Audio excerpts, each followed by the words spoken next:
तृणमूल छात्र परिषद के नेता के ऊपर लगा एक बड़ा आरोप।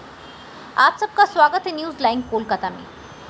बैरकपुर तृणमूल छात्र परिषद के नेता के रूप में पहचान रखने वाले श्यामनगर निवासी शुभरंजन सिंह के खिलाफ एक चौंकाने वाला आरोप लगाया गया है। बैरकपुर के पूर्व सांसद और बीजेपी नेता अर्जुन सिंह ने आरोप है कि गणपति एंटरप्राइज नामक एक संस्था के नाम पर शुभरंजन सिंह ने उसके लेटरहेड का इस्तेमाल कर जन्म प्रमाण पत्र, आधार कार्ड, वोटर कार्ड और पासपोर्ट वेरिफिकेशन क्लियरेंस के लिए पैसे वसूलते हैं। हालांकि जब पत्रकार शुभरंजन सिंह के श्यामनगर स्थित गांगुली पाड़ा इलाके में उनके घर पहुंचे तब वहां वो मौजूद नहीं थे।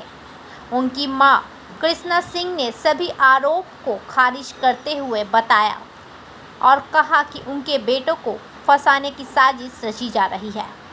इस मामले में तृणमूल छात्र परिषद नेता शुभरंजन सिंह को लेकर जगतदल विधायक सोमनाथ श्याम ने कहा कि उन्हें इस बारे में कोई जानकारी नहीं है। साथ ही उन्होंने अर्जुन सिंह पर पलटवार करते हुए कहा, अर्जुन सिंह खुद एक धोखेबाज है जिसने भाटपाड़ा नगरपालिका का पैसा हड़पा हुआ है। इसकी बातों का कोई आधार नहीं है।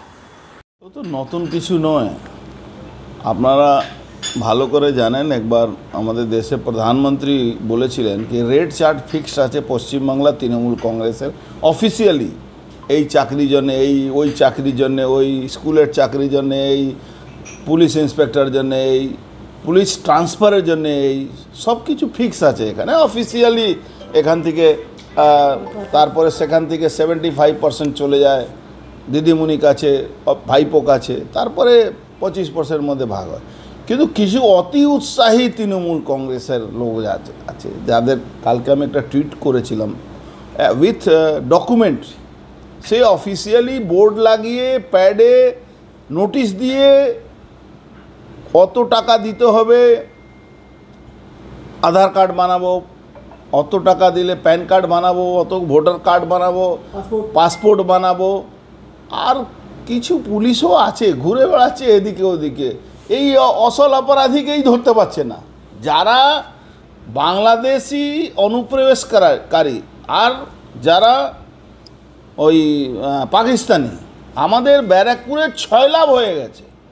আপনি যদি বীজপুর থেকে দেখেন তো আপনারা জানেন 4 নম্বর ওয়ার্ডে কীভাবে বাংলাদেশি অনুপ্রবেশকারী পাকিস্তানিরা ওখানে ঢুকে পড়ে আছে। ওখান থেকে চলে আসুন আমাদের এখানে ওই নৈহাটিতে ওই 3 নম্বর ওয়ার্ড, 2 নম্বর ওয়ার্ড, 3 নম্বর ওয়ার্ডে কীভাবে পাকিস্তানি ঢুকে পড়ে আছে। চলে মানে কি হতে পারে অর্জুন সিং ওর সঙ্গেও থাকে আবার অর্জুন সিংয়ের সঙ্গেও থাকে, নাহলে এরকমভাবে কী করে দিচ্ছে? মানে একটা পার্সোনাল ব্যাপার বা তার কাছে যদি থাকে সেটা কী করে অর্জুন সিংয়ের কাছে গিয়ে পৌঁছলো? এটা তো একটা প্রশ্ন ওঠেই না, একটা তো আপনার মনেও তো একটা প্রশ্ন ওঠেছে।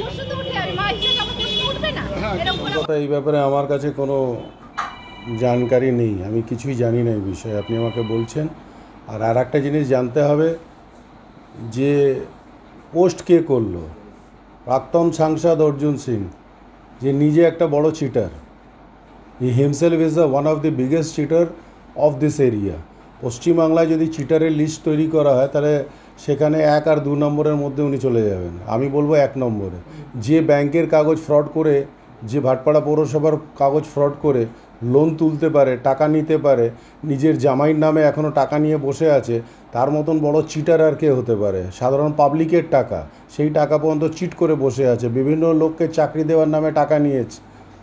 তার আঙ্গপাঙ্গ সাকরের যারা আছে তাদেরও দেখবেন বহু দুর্নীতি আছে, তারা কয়েক কোটি কোটি টাকা তুলে নিয়েছে, কাউকে গাড়ি বার করে দেবে, কাউকে কিছু বার করে দেবে।